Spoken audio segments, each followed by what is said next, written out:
Period অর্ডারের যে সিকোয়েন্সটা সেটা আমরা আগের ভিডিওতে দেখে এসেছি। পিরিয়ড অর্ডার এর সিকোয়েন্স হচ্ছে রুট সবার আগে, তারপরে লেফট এবং এরপরে রাইট, এটা হচ্ছে পিরিয়ড অর্ডার সিকোয়েন্স। এবং পোস্ট অর্ডার সিকোয়েন্স কি? পোস্ট অর্ডার সিকোয়েন্স হচ্ছে লেফট রাইট এবং শেষে হচ্ছে রুট, এটা হচ্ছে পোস্ট অর্ডার সিকোয়েন্স। তাহলে পিরিয়ড অর্ডার সিকোয়েন্সের প্রথমে যেহেতু এ আছে, তাহলে আমরা নির্দ্বিধায় এ কে রুট হিসেবে ট্রিটা ড্র করতে পারি। তো আমরা এবার স্ক্যান করব বি কে। তো বি কে স্ক্যান করার ক্ষেত্রে আমরা কি ফলো করব? দেখব যে বি এর আগের কোন নোটটা পোস্ট অর্ডারের ক্ষেত্রে বির ইমিডিয়েট পরে আসে। তাহলে বির আগে যেহেতু শুধু এ আছে, তাহলে আমরা এখানে দেখব বির ইমিডিয়েট পরে এ কেই পাবো। তো এখানে যেহেতু একটাই জন্য হয়তো বুঝতে কঠিন হচ্ছে, আমি আর একটু শেষের দিকে গেলে বুঝতে পারবেন। তো যেহেতু বি এর ইমিডিয়েট আগে যে সংখ্যাটা বির ইমিডিয়েট পরে আছে সেটাকে আমরা লিখব। এখন বির ইমিডিয়েট আগে কি আছে? এ আছে, তাহলে এর বামে যাবে হচ্ছে বি। আমরা সবসময় যেন বাম থেকে ডান দিকে লিখব। এরপর আমরা স্ক্যান করব ডি, এবং ডিটা আমরা পোস্ট অর্ডারে গিয়ে দেখব যে ডি, এই যে প্রি অর্ডারের ডির ইমিডিয়েট কোন সংখ্যাটা ডির ডান পাশে আছে।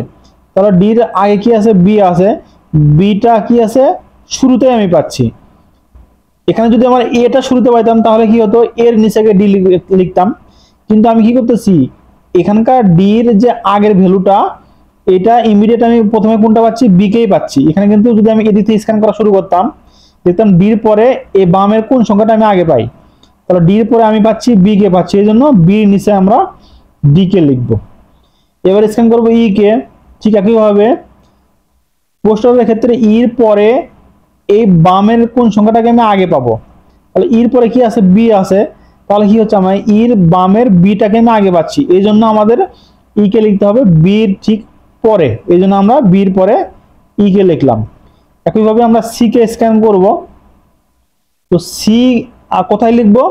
দেখবো যে সির ইমিডিয়েট আগের যে ভ্যালুটা পোস্ট অর্ডারে সির পরে পাবো সেটার নিচে আমরা লিখবো। তাহলে সির এখানে পরে কি আছে? শুধুমাত্র এ আছে, এই জন্য এখানে এর নিচে আমরা সি কে লিখবো।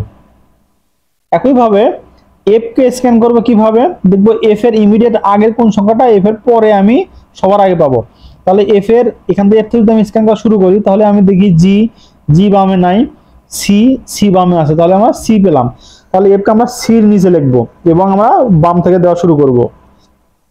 দিলাম। এরপরে জি কে স্ক্যান করব।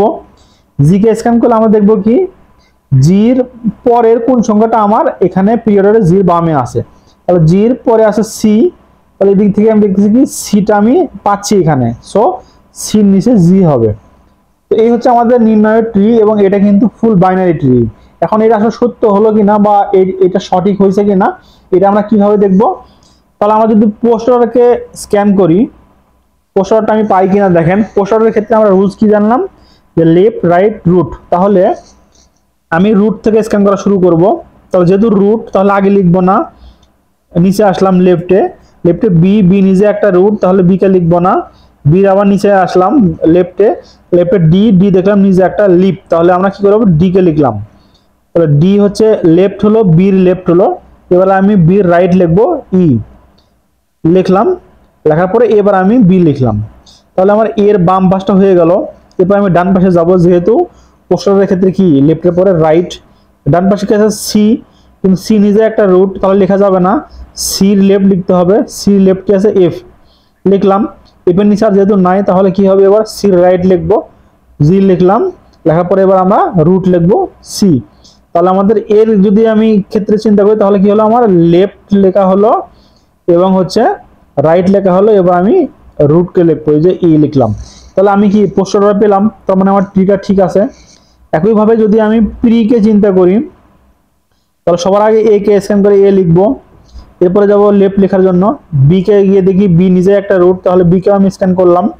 এরপরে বি যেহেতু একটা রুট হয়, তাহলে এর লেফট সাব ট্রিকে যাব, এখানে ডি পেলাম, ডি লিখলাম। ডির পরে কি দেখবো? আমি রাইট লিখবো বির, এই জন্য এখানে ই লিখলাম। তাহলে আমার এর কি হলো? এর রুট হলো লেফট হলে রাইটে যাব, রাইটে গিয়ে আমি কি করব? সি, সি লিখলাম। সি নিজে একটা রুট, তাহলে লেফটকে নেব আমি, এফ লিখলাম এবং এফ এর পরে সির রাইটকে লিখবো, এই জন্য এখানে জি লিখলাম। তাহলে রুট লেফট রাইট এই অনুযায়ী আমরা পিরিয়ড অর্ডার পেলাম। তো যেহেতু এটা হচ্ছে ফুল বাইনারি ট্রি, তো ফুল বাইনারি ট্রি আমরা কাকে বলি? যে ট্রির প্রত্যেকটা নোডের হয় 0 সংখ্যক ক্লিপ অথবা 2 সংখ্যক ক্লিপ থাকে, সেটাকে আমরা ফুল বাইনারি ট্রি বলি। এগুলো আমরা পরের লেকচারে দেখব। বাইনারি ট্রি কিন্তু আরো অনেক ধরনের হয়ে থাকে, আপাতত এখানে আলোচনা করতেছি না। শুধু এইটুকু জেনে রাখেন, ফুল বাইনারি ট্রি কখন হবে? যখন কোন একটা নোডের হয়তো 0 অথবা 2টা লিপ থাকবে বা চাইল্ড থাকবে, সেটাকে আমরা ফুল বাইনারি ট্রি বলবো। এখানে দেখেন এর ক্ষেত্রে যদি চিন্তা করি, এর ইমিডিয়েট কি 2টা চাইল্ড আছে। আবার যদি ডির ক্ষেত্রে দেখি, ডির ক্ষেত্রে কোনো চাইল্ড নাই, তাহলে এখানে 0 কন্ডিশন ফিল আপ। তাহলে এইভাবে যদি প্রশ্নের পিরিয়ড দেওয়া থাকে, তাহলে আমরা কি করতে পারি? কারেক্ট করতে পারি। এবং এই কোশ্চেনটা যদি পরীক্ষায় আসে, তাহলে অবশ্যই আপনার বন্ধুর সাথে আপনার অ্যান্সার মিলতে হবে।